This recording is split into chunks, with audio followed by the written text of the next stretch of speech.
Hello, everybody. It's me, Blade Judge. Yesterday we did another fan Ruby thing, and today we're going to do another one. It is Fixing Ruby Volume 7. I have been watching and been with Celtic Phoenix, aka Raymond, and such before, and went and up to date. Before Fixing Ruby, I've been watching him for a long time, and I've been throughout the fix, and I've been watching the Fixing Ruby journey and such. And now we are here at Volume 7, going into Atlas.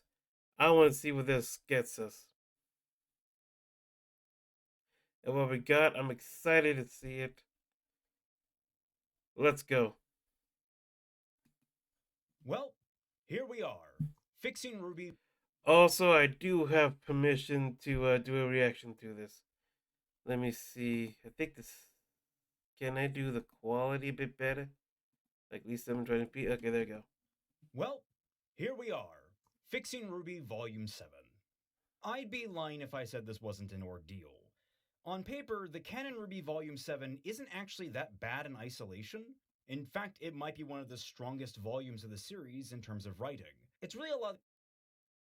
Actually, yeah, I do agree with that, honestly. In terms of the writing quality, pretty much, I would pretty much agree with that. The elements before and after that drag it down most severely. That's not to say that it doesn't have problems on its own terms, such as a massive amount of character bloat, some floating themes that are never quite capitalized on, and a strangely out of place political allegory for an incredibly divisive election here in the United States.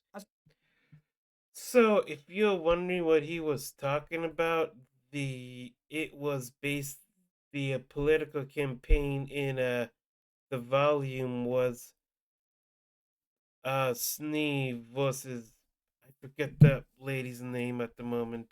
It'll probably be revealed later on, but it was an allegory for the 2016 uh, presidency. Basically, to sum it up, which did not end up the way that the writers, I guess, were hoping for. I don't know. Aside from that last one, however, it wasn't anything out of the ordinary for Ruby. But then comes into the fact that this is fixing Ruby and the ever increasing departures from canon necessitated by previous changes. And we've got a boiling pot of mess. For those of you who don't know, yes, he has done that. Like Oscar is not in this. Well, at the moment of the release, I don't think he's gonna bring him back in. Also out. Also, there will. Also, the things happen in Mantle were different. The two, I forget the names. The two female kickers in the Yang, uh, Yang trailer, the yellow trailer. They're pretty much, one of them's dead, and the other one's like kind of gone psychotic and such, and is with like the villains and such. I'm not explaining it too well. It's better if you just watch the whole entire thing. The link to this video would be down in the description, of course. Also, one other thing. I was asked to, when I did ask permission to do this, I was asked to do it on a transformative, a to be, I was asked to be properly transformative, which I am going to try my best. I love the series so hard. Maybe that'll help a bit. Then throw in the fact this is the first fixing Ruby being made after the closure of Rooster Teeth and Ruby's acquisition by Viz. For those of you who do not know, Celtic posts a volume like 3 years after. 3 years after. Okay, so he gives. Okay, so when he started making Fixing Ruby, I'm gonna try to word this correctly to make sure I get it properly.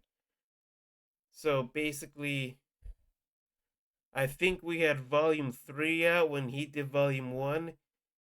But basically, he started Fixing Ruby and he made sure to give him like a 3 year gap.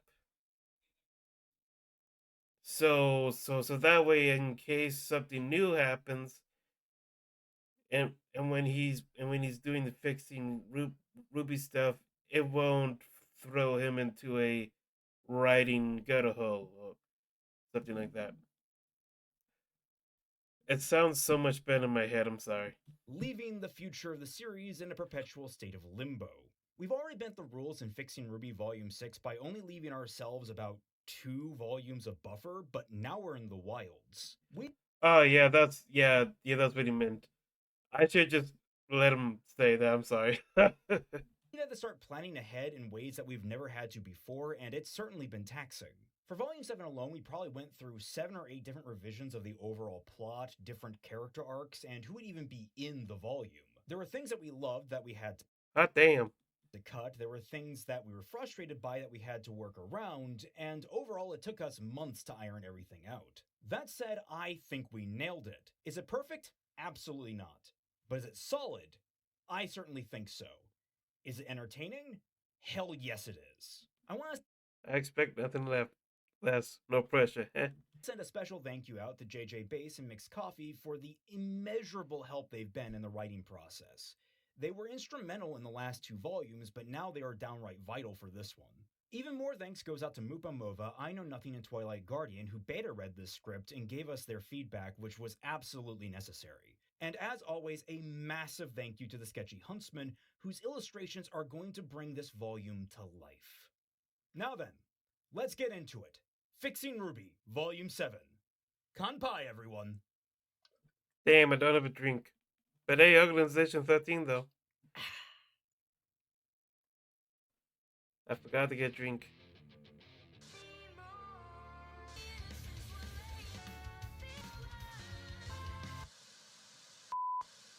Oh.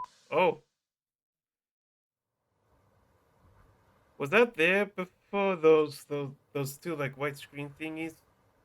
Eh. We open on a shelf of mantle, the horizon and shoreline Press. bisecting the screen. Team RWBY's Manta comes flying in below the camera. We jump inside where we find the sleeping forms of John, Nora, Roman, Blake, and Yang, while Ren and Weiss are having a quiet chat in the corner with morning tea.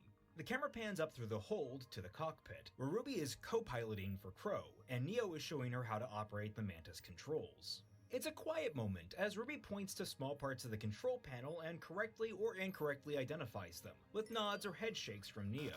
Crow is busy flipping through his scroll, and when he finally has a signal, he attempts to dial Ironwood's number. It rings a couple of times. That is adorable. I guess Ruby's helping up pilot the ship to give like Neo a rest and such. Before returning with a "Your call cannot be connected." Crow sighs and puts it down. After a few moments, RWBY pauses and furrows her brow, looking up at Neo. This is weird, right? Oh, I think this is Halo music. We used to, fight? Neo thinks about it for a moment before shrugging. RWBY replies, scratching her head. Still, I feel like I should apologize? I did throw you off the last airship we were on together. Neo writes back, well, if I can throw you off this one, we're even.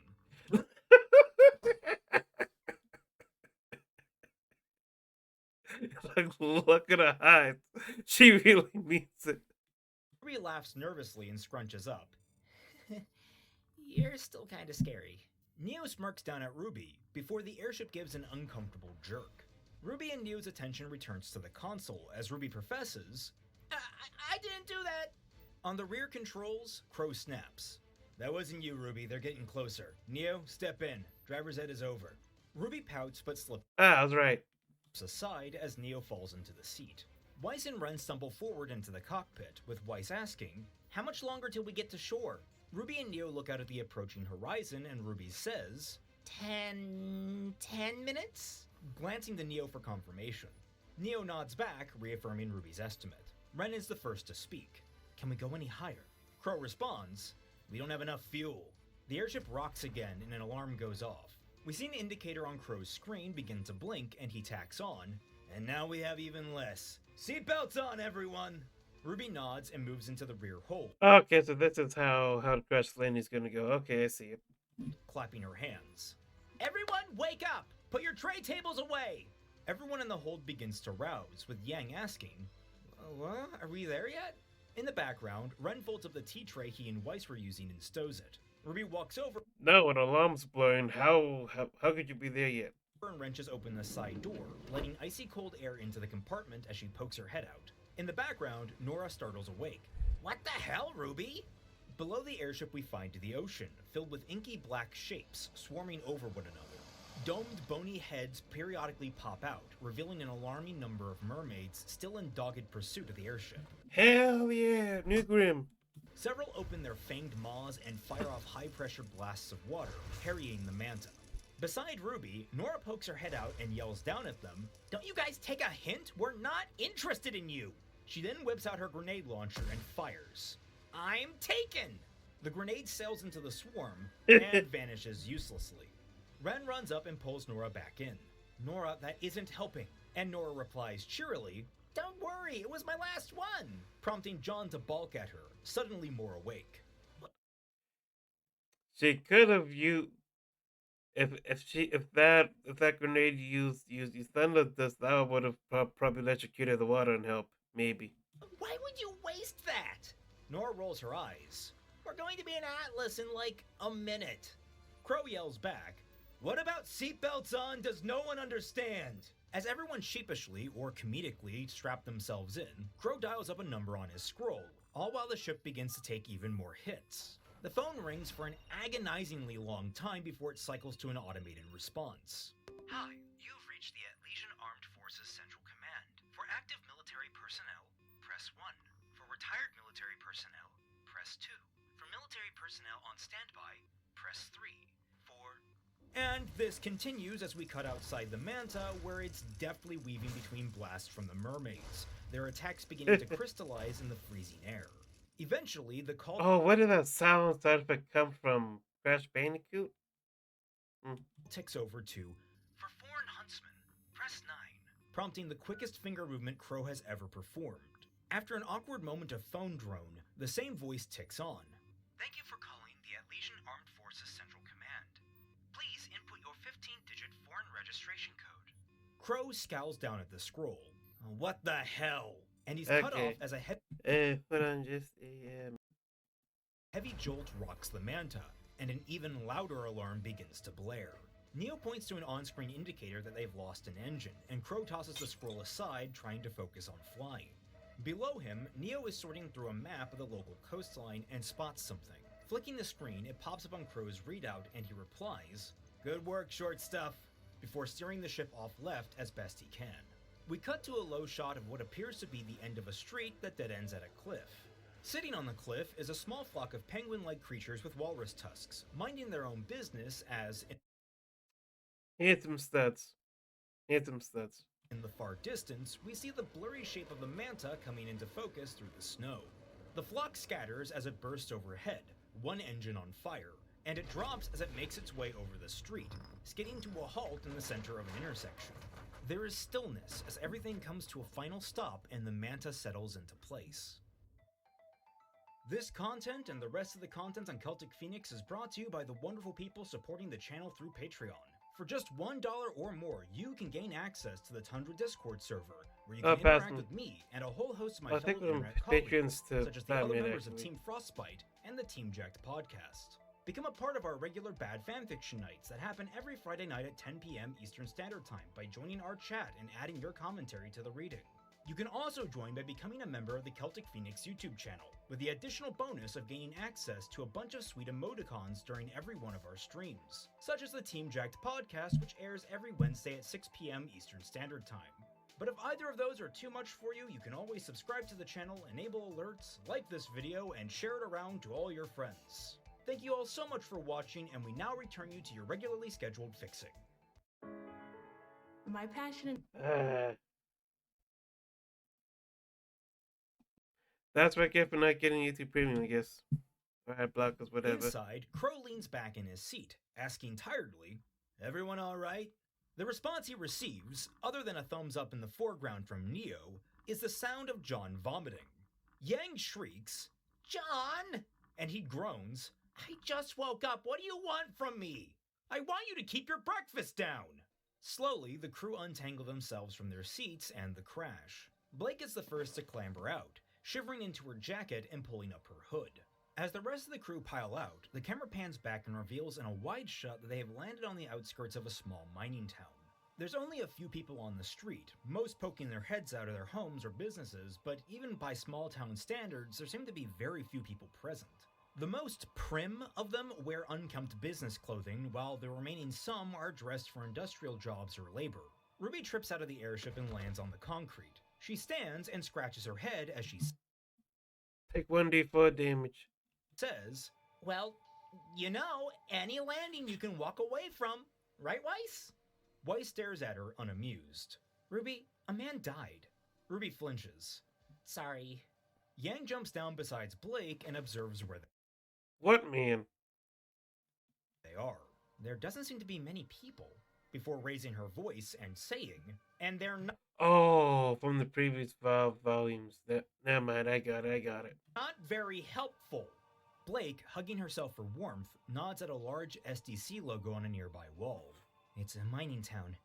They're all probably busy leaving for Mantle. It's the off-season." Weiss blinks at Blake. "I'm surprised you know that." And Blake replies with a wry shrug. "I had friends who were from Atlas before you." Weiss opens her mouth to respond, but is interrupted as a middle-aged woman approaches them. She looks warily Ah, okay, she's from the character from the show. at the crashed ship and asks, "Excuse me, are you the huntsman we asked for? Thank God you're here. The problem's just been getting worse and worse. We were worried no one was coming." Everyone cocks their head at her and Blake's ears perk up, catching the woman's attention. She frowns. "Oh, I figured we weren't a priority. Well, any help we can get." She continues, looking at Blake, and then looking over at the rest of the cast. Ruby steps up beside her team and nods. "Don't worry, ma'am. We'll do our best." Yang turns to Ruby and says, baffled, "Ruby, we're the ones that need help." Ruby shrugs and waves towards the townsfolk. "But we can help them." From behind, a voice cuts in. It's mutual stuff. You help them, they help you. You scratch your back, they scratch your back. Simple as is. Into the conversation. "We should be helping ourselves." They all look back to find Roman, glaring at them as he pulls Neo from the wreckage, only to be blasted aside by a pressurized beam of water. Neo falls back into the ship while Roman tumbles over the cockpit, his head now encased in ice. Everyone drops into battle stances. Well, pick up the frozen status element. The middle-aged woman runs off yelling, "Good luck!" And any townsfolk that had been outside quickly lock themselves inside. The crew find the mermaids behind them, crawling Oh, nice. up the cliffside, scattering the penguin creatures and gunning right for the airship. Interestingly, some of the mermaids slowly lock up and freeze as they attempt to climb the cliff, falling. Thank you for doing that. Atlas is cold and crap and such. Thank you. They never did this in the original show, but now they're doing it here. Finally. Back into the water. What follows is a desperate fight sequence between our protagonists and the Grimm. The fight is messy, with only half the team in a functional state. Ruby, Weiss, John, Nora, and Ren take up the main line of defense, fending off the mermaids with some level of ease, but being stretched thin as they need to pick up the slack. Nora is limited only to melee without any grenades, and mid-fight, Ruby and Ren both run out of ammunition. Crow starts out as effective as ever, but as the fight progresses, he begins to find himself slipping, with bouts of confusion and double vision causing him to miss critical attacks. The effects of his withdrawal were muted when they were in the Manta, but under the physical strain, the side effects are now front and center. The visual noise becomes so dissonant that he has to close his eyes to still his equilibrium. Ironically, it looks like he's fighting drunk as a result. Roman, meanwhile, is a comedic mess. Well, drunk fighting is a thing. With him and Neo I think. fumbling around the street trying to break the ice around his head. All attempts fail, especially when Neo tries to kick the ice and only manages to stub her own toe. Oof. Yang is initially off balance, trying to swing her missing arm, only to realize it's not there with a flat "oh," before she gets blasted into a wall with a "yeah!" Her hand pops out of the rubble with a thumbs up, and she says, "I'm good." and she returns to the fight. She manages to slowly correct herself, settling into a one-armed stance, and though it's clear she's not at her prime, she taunts the Grimm confidently with a bring it hand gesture. Of the main cast, Blake is struggling probably the most, having lost Gamble last volume. She's been reduced to using only Shroud, the sheath for her weapon, and its shortened ribbon, limiting her reach extensively and choking her natural fighting style. At one point, she gets backed into a corner and reflexively. Oh, this feels like a D&D defect because everybody's like, well, they're not, well, they batted up, but everybody's at some sort of disadvantage against a swarm. She reaches for Wilton Blush at her hip. She hesitates, her hand resisting grasping it, before Ruby swings by and kills the mermaid attacking her. Shaking the spiders out of her head, Blake dives back into the fray. By the end of the fight, our heroes are tired but victorious, with all of the mermaids dead or frozen solid in the winter cold. As most of the team busy themselves shattering the remaining mermaids, Blake walks over to the still struggling Roman and swiftly brings Shroud down on his head, shattering the ice. Roman sucks in a desperate breath and falls to his knees. Blake frowns, disappointed. Huh, that didn't work. Roman wheezes as Neo tries to help him up. What do you mean, didn't work? Blake smirks and turns away, walking back to the others. Ruby observes the impromptu battlefield proudly as the woman from before peeks her head out of a window. Turning to her with a cheeky grin, Ruby yells up, "Don't worry, your problem is solved. It's safe to come out now." The woman frowns down at Ruby. That's nice, but that wasn't the crab. Ruby's face goes blank. Oh, is this a nod of Fat Man? The what now? A rumbling originates from the center of the mining town, and all eyes turn the opposite direction of where the mermaids had come from. Rounding a corner by smashing through several buildings is a 2-story tall crab Grimm that is making a beeline right for them. Ruby gives a flat, "Oh," before about facing and calling, "John! Karkanos! On our 6! What's a Karkanos?" "Crab Grimm! Rabbit with Blake's ribbon? It's broken! Are we sure Nora doesn't have any more grenades? Do you think she'd hide them?" The entire group begins to backtrack. She probably wouldn't, honestly. That is really cool. With the crystals on its head and like that. Along the street, but the Karkanos has already picked up enough speed to catch up to them. It sweeps forward with both claws, hitting everyone but Crow, who is forced into his bird form to slip away. John, Nora, Blake, and Neo are slammed into the buildings on one side of the street, with John going through a window. Roman and Ren are thrown forward onto the road. Maybe go for the eyes? Underneath the belly. And Ruby, Yang, and Weiss are forced through the wall of a building on the opposite side of the street. The claw that hit them carves a large arc in the building, opening a massive hole and leaving the 3 buried in debris. Weiss and Yang are either pinned by debris or buried underneath. Ruby herself is the only one that can wriggle free to stand, using crescent rows to prop herself up. She tries to pull it free, but its extended blade is trapped under a slab of concrete. We find her silhouetted in the cavernous hole in the wall, the 2-story Karkanos bearing down on her, and the world goes silent. A flash of green blinds the screen as a brilliant emerald light cuts down the center of the giant crab. The halves split apart and collapse, tethers of grim liquid trying to hold the shape. Okay, I see. Away, revealing a lone figure hovering in the air behind it, haloed in a brilliant green glow. Ruby uncoils and stares in awe at the figure as if she'd seen a ghost. The figure descends like an angel, coming to rest on the sidewalk below. Though her appearance has been modified, looking slightly older and more refined, it is very clear that the girl who just saved them was Penny. Okay, so he is doing the penny return, yeah. Well, that was obvious when they were having a lot of problem and issues with the Grimm, so yeah, that makes sense. Polendina. She looks more Irish, so to say. Seemingly returned from the dead. There is silence as everyone recovers from the Karkanos attack. We get to see every one of their reactions as they get a clear look at her, and across the board it's a mixture of shock and awe, and a little bit of worry from Roman and Neo. As the pause begins to edge into uncomfortable, Ruby staggers forward on wobbly legs, tears prickling in the corner of her eyes as she asks, "Penny?" Penny glances up at Ruby when her name is called. After a moment's pause, Penny's pupils widen. What direction are they gonna go? Cause I do remember far back in the past they were spitballing during this volume on like how to do Penny properly, how to do it better. With confusion. Ruby Rose? This gives Ruby all the energy she needs to rush into Penny's arms and hug her for dear life. She begins to cry into Penny's shoulder, and for a split second, Penny blinks down at her, unsure how to react. Eventually, the confusion melts away into a grand smile and she returns the hug. It is so good to see you. What are you doing in? Hey, she remembers. From what I remember from the past about them talking about it, they had like one where she forgets or she remembers. So looks like they're doing the remember part. Atlas.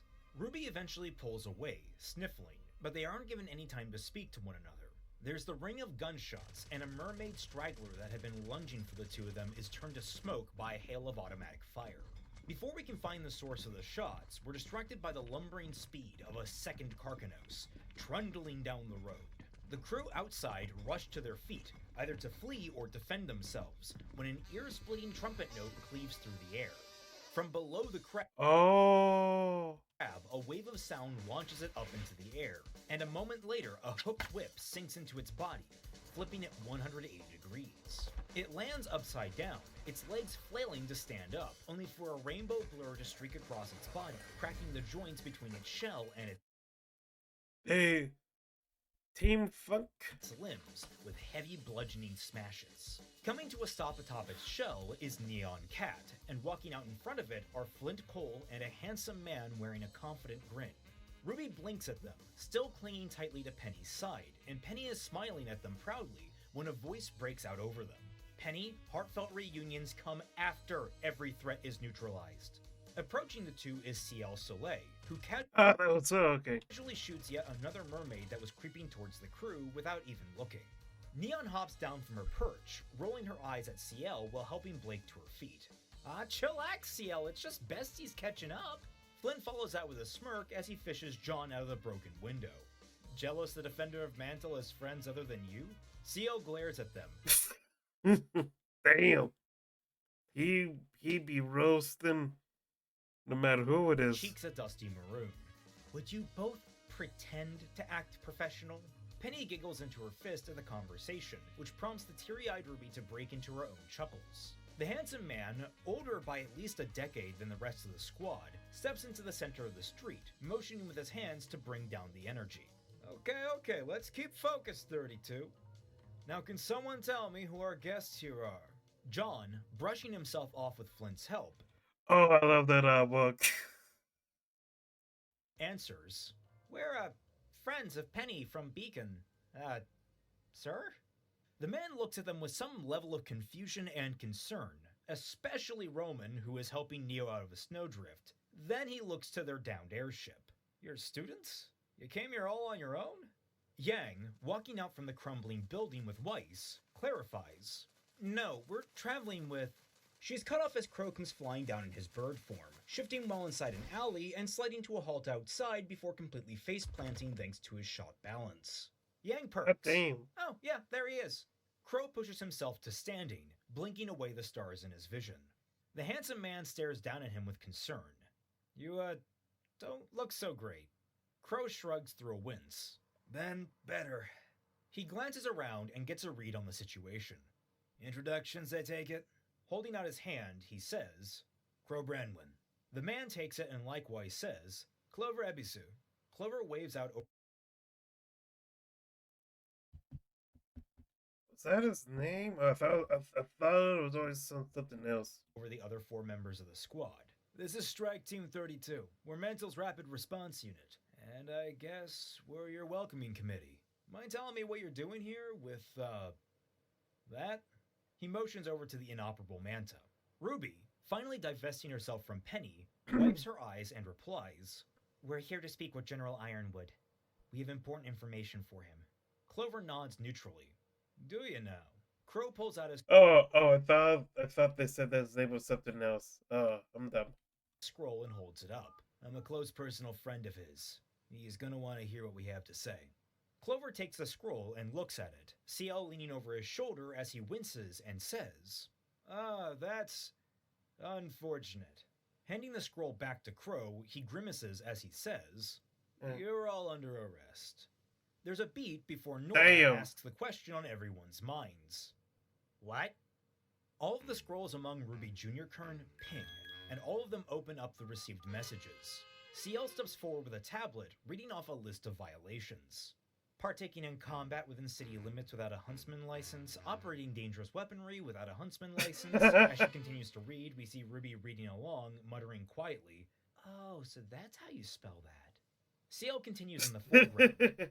Damage to public property, damage to personal property, public endangerment, public disturbance. Her voice trails off briefly. Yeah, saving the world is fine and such, but and saving people, but the laws, man, the laws. Get it under you and nab you.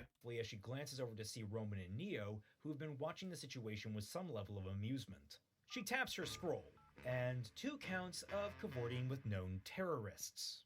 Suddenly finding himself involved, Roman goes deadpan. I know! Can you believe it? Blake Belladonna, former member of the White Fang! How scandalous!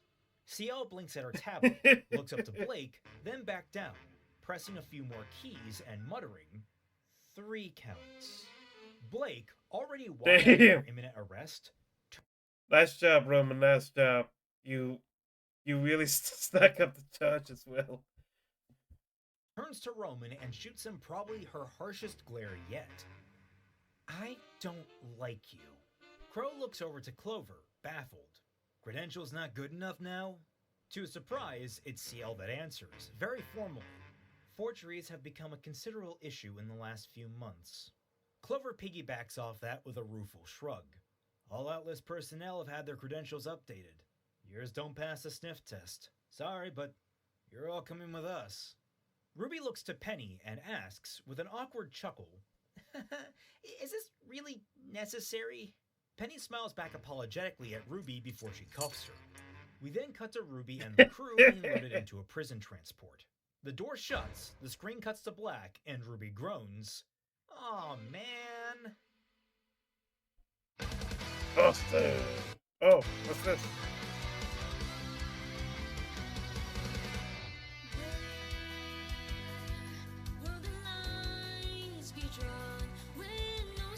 Hot damn.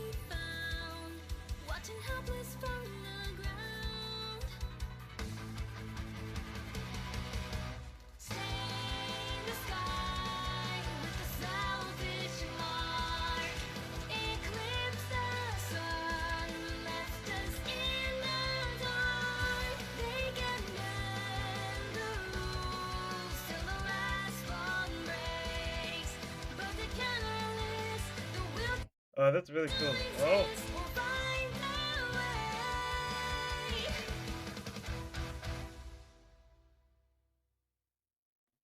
Wait, what was that one thing I wanted to see? Like, I'm pretty sure the one stepping on the shift tender.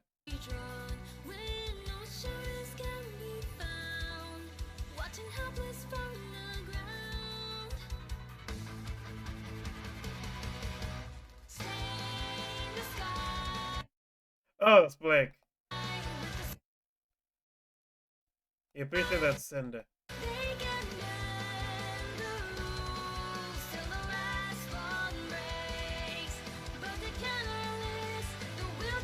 Oh, what?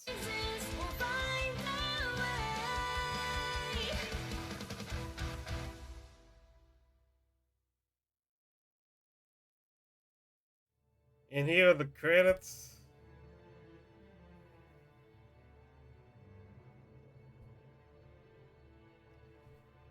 Oop. I'll let y'all see them so you know who's who.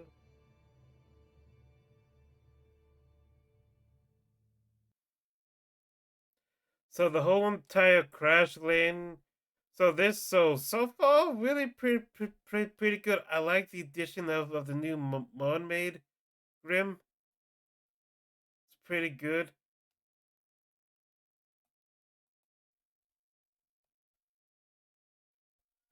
This kind of reminds me of the nah man nah man. It was a stupid idea I had. Never mind. But anyways, I did like how they showed off Penny and the others. A much better way of showing it, like really putting the gang in peril against bad odds, and things only getting worse and worse. And then, Team the two coming in and saving it. It was Team 32, right?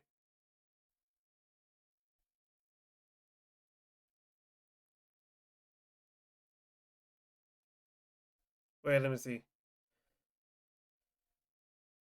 Oh, whoops. Yang Perks. Oh, yeah, there he is. Your students? 32. Now, can someone Oh yeah, yeah. There you go. Team 30. Okay, got it. I did enjoy that they added Neo and Flinton because they kind of forgot them in the original show, but bringing them back here, but spot on. A very good. I think this episode was a very good setup for the next one. Very solid. I also love the charge. Like I think one of my favorite parts comedic wise was all the charges that they were getting. But this sets up very well for for the next one. I like it. It's solid, very good. Mazel tov. And I think they upload an episode by each week. So next week we'll be here with part 2, and I will see you guys then. The link to the video will be in the description below. Have a nice day. Make sure to like, comment, and subscribe. Bye bye.